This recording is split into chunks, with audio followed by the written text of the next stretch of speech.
Alright, so a little update. Took it all apart, as you saw earlier, cleaned it up instead of a new gasket. Put some Honda Bond in there all the way through instead of a gasket, so we'll see how that works. I'll put it all back together, see if it runs. Alright, so I put it all back together. Once back together, well, besides the blade, put the case back together, put the pull start back on it, put the carb on. Still, it would not pull any fuel through the fuel line into the carburetor.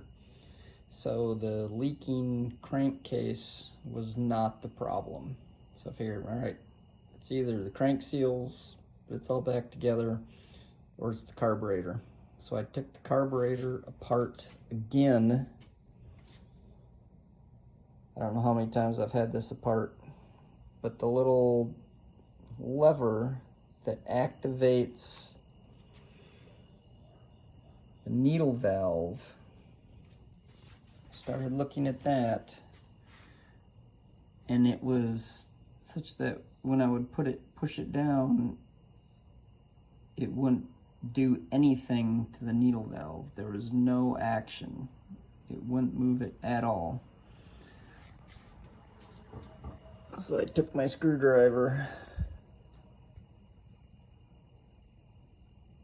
and bent that up higher so that at least when I push down on it, the needle valve is activated. Put it all back together, fired right up. It's running rough, so I'm going, and it died after a little bit, so I'm gonna have to see what the screw adjustments are and also see what the measurement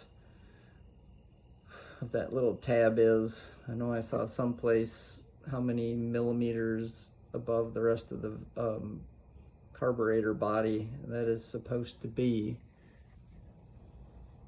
or how far below it it's supposed to be.